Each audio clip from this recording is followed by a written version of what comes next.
Welcome to Striking Options, the show that reveals the options you have to better navigate markets. I'm Jeff Kilburn, and we've adjusted our show until we can get back into the studio.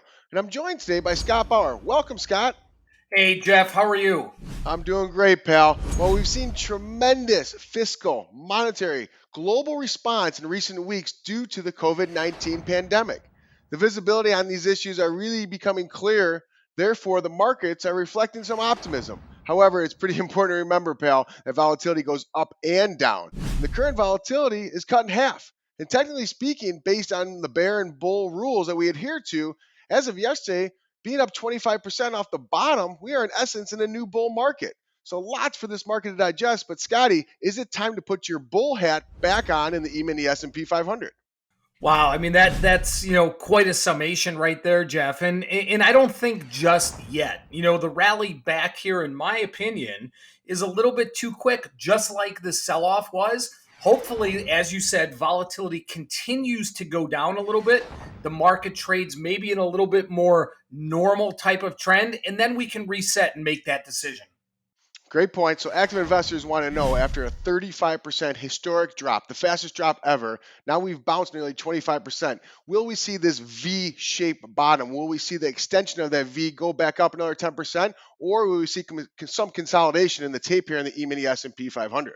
I think it's likely that we will see some consolidation and, not a straight V, maybe more a little bit like a W, in my opinion. Oh, great stuff. Okay, well, let's shift gears briefly and dive into the precious metals, specifically gold. Gold's been on the move and nearly traded 1750 on a high volume session. What's attracting investors to gold, and how high can it go, Scott?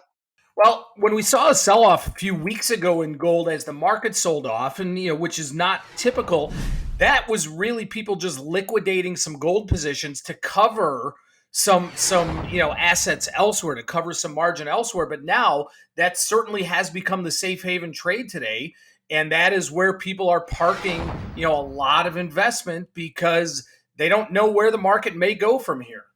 That's a great point. You talk about the cash generation, the need to generate cash somewhere. And as gold was up year to date when this whole pandemic started, people were taking profits there. But now at 1750, this is the highest we've been in a long time. We're back down around 1700. But my question is, will you continue to see investors attracted to gold as we're seeing central bankers' global response just be impressive and swift?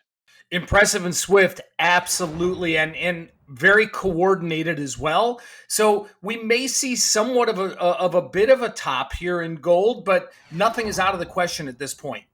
All right, Scott. Well, thanks as always. I want to thank you for tuning in to Striking Options. And please tune in every week as we will continue to strike options.